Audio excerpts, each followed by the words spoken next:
It's so disgusting out here. I've got to fill up the car. Just filling up the car and it's just absolutely peeing down there. It's horrible. Good morning. So I'm stuck in traffic. Trying to get out of Bristol as per usual. Let's hold it that way. Currently trying to get to Blackburn today. Off to a site visit again and for another company. It's a bigger company this time, bigger than yesterday or bigger than the previous day. So yeah, just trying to get out of Bristol. The weather is absolutely terrible.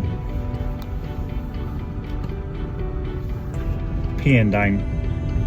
Thought we kind of got rid of all this wet weather, but clearly not. Woke up this morning, forgot to have my nails done. Loving the colour. Look at that. Looks amazing, doesn't it? Again, that was done by Vic at Opulence Beauty Retreat in Chipping Sodbury. So yeah, I got a 3-hour drive and I reckon it's going to be pouring down for the whole duration. So driving conditions aren't going to be great. I'm staying over tonight in Blackburn in a Prem Inn, so hopefully that's a nice hotel. Prem Inns, Prem Inns, you get what you know what you're getting, don't you? So and the food's decent half the time. So yeah. Anyway, hope you all have a great day. So going back to my job, I came out as a trans woman about a year ago, and I was kind of worried because I meet a lot of people, different people in my job. So I meet tenants, landlords, homeowners, kind of everyone in between. I go onto building sites, and coming out as trans was kind of a worry because I meet all these different people. Especially the building site stuff. But actually turned out alright. Like, you can imagine going on a building site, the misogyny on a building site, obviously when I was my previous self, I worked on building sites. I do quite some manual work. One of them was on building sites, and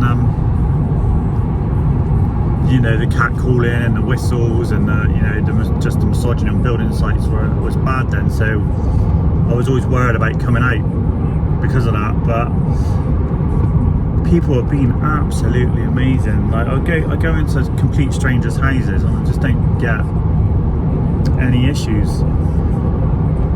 Which I've been out for a year now. I've not had any issues in terms of hate. Even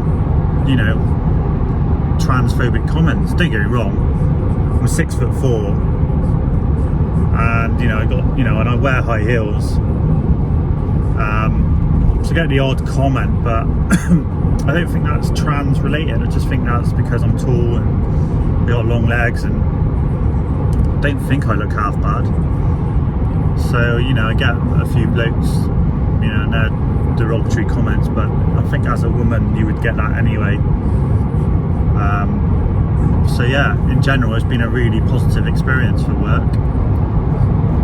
and much like sailing, because I was going to give up sailing. I thought I was going to have to give up this job. I thought I was going to lose my job for a start, but my company was just brilliant, like so accommodating, and actually wasn't even a thing. One day I was in there as Jason, and the next minute I'm in work wearing a skirt as Jay. I actually changed my name as well. I've actually done that legally. So I dropped Jason and I changed it to Jay, so Jaye. And I've done that by deed poll, which was again super easy. I'm currently waiting on the NHS gender identity clinic appointment. I've been out for a year, but I've been on that list for 7 years and I've still not had my first appointment. And from what I understand is the first appointment is to have a bit of an analysis on whether you think it's what you want to do with your gender identity. Do you want to talk about it? Are you sure you want to live your life in the female role or as a female? My decision's been made, so I'm not really sure what my first appointment's going to be like. And again, I'm still waiting, and apparently I could be waiting for another 4 years. So I feel for all you trans girls out there, because it's flipping horrendous. So yeah. So I got up at 5 this morning and I had to do my makeup. As a trans woman, I've had laser hair removal, or a hair reduction. So this is another misconception. When you have laser hair removal, it's not removal, it's reduction. And I was kind of not well educated, and I assumed that when I went and had my 7 sessions at a cost of like 650 quid, I would never have to shave again. But after 6 sessions, it was clear that it hadn't really done anything. It just kind of reduced it a little bit, but I've not noticed it, and I still have to shave every morning. And do you know what? I don't have much dysphoria over anything, but I do have a dysphoria over that, and it drives me insane. Because I can't just wake up, have a shower, do my makeup. I have to wake up, have a shower, shave my face.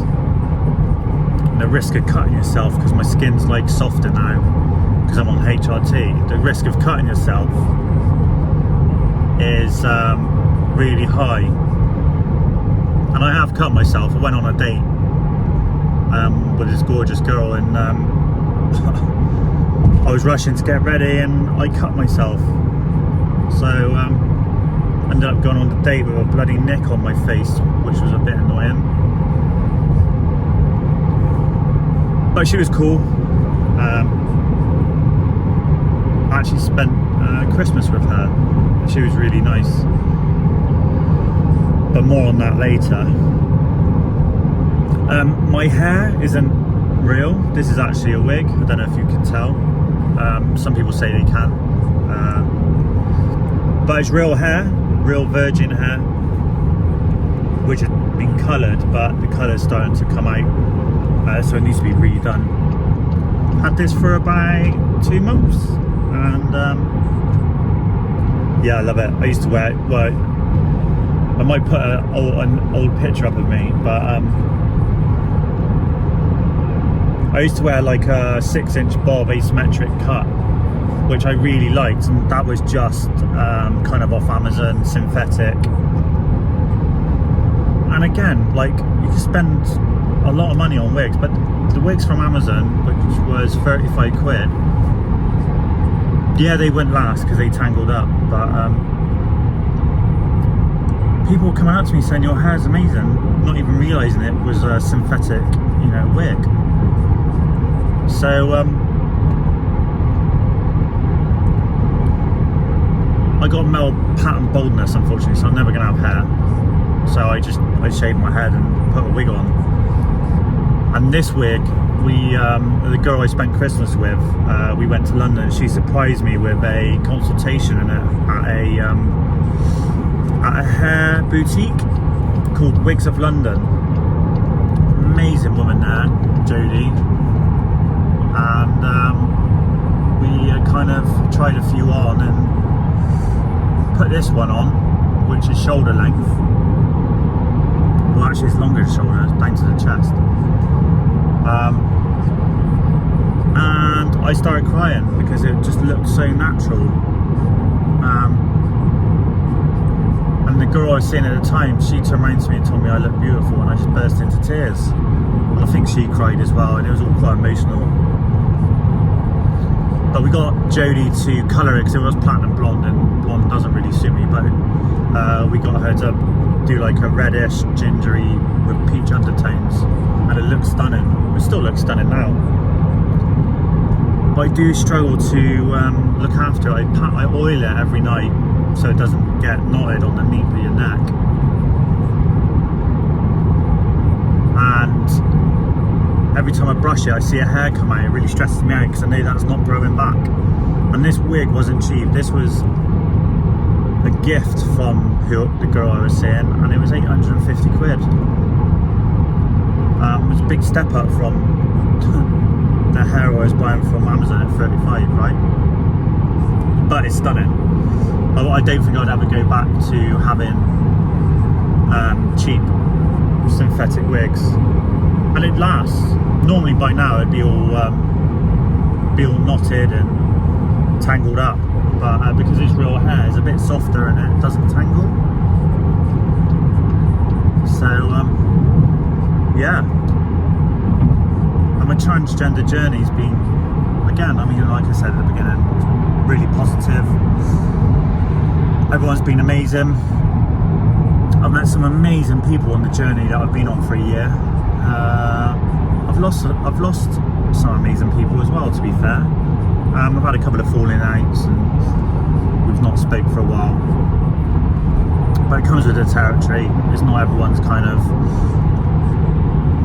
to accept it, but if they don't accept it, then they can't accept me, and then they don't deserve to be in my life.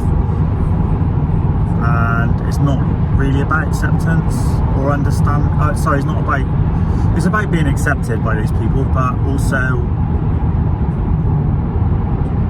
they don't really need to understand. They just need to accept the fact that it is what it is, and that's how I'm going to live my life. So yeah, but it's great to have this chat.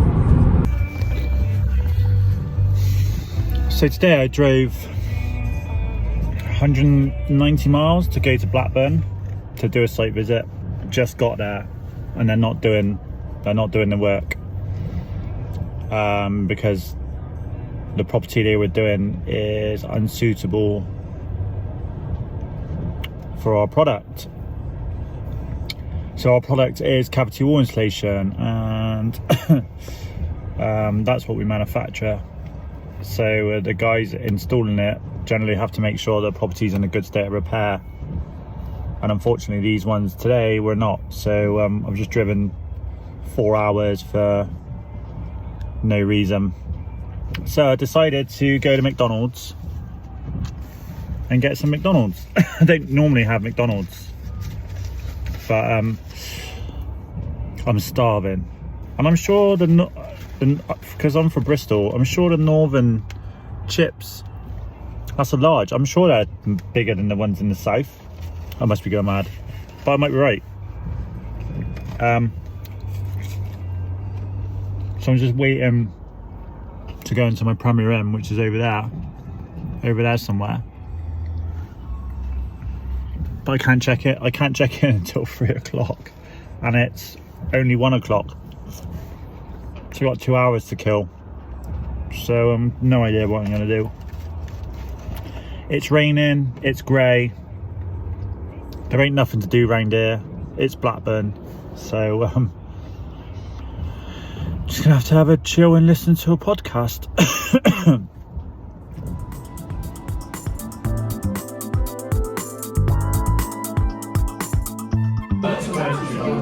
So I'm in the Premier Inn in Blackburn, and just come down for some food. Got my glass of wine.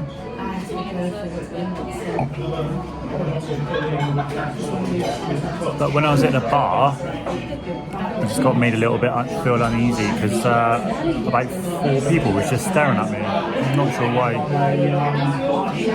but I hate it when that happens because you don't know what they're staring at. You get a little bit self-conscious. I ordered the cheese and bacon potato wedges, and this is what I got. It looks really good. So I'm on to the main course now, and I ordered a burger. It's huge, I'm regretting it. Food's alright, it's good. So just got back from the restaurant and there was a really nice meal. So yeah, I'm all full now, so I'm gonna get ready for bed and go to sleep. I'm absolutely knackered. And I got a 4-hour drive home tomorrow, back to Bristol. Absolute nightmare. Anyway, night. Good morning. So day 2 of this Blackburn trip, and I'm just off to go and get some breakfast, the famous Premier Inn breakfast, and then I can check out and get on site. So right, let me just see, we've got everything. Yeah, take that as well.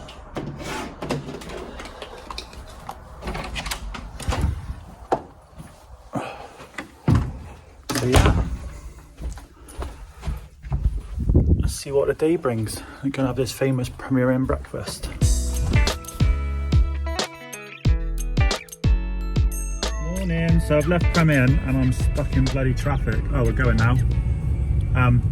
Trying to get to the building site or the social housing site, but it's only 5 minutes up the road.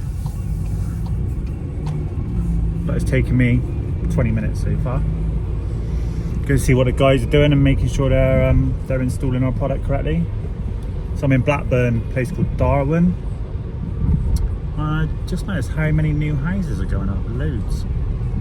Loads of new houses.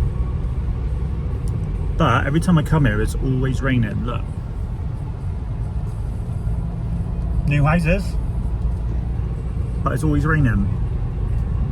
Always. And apparently they call this the wrong side of the hill, because it is always wet and it doesn't seem to get any sun. Maybe the hill blocks the sun, I don't know.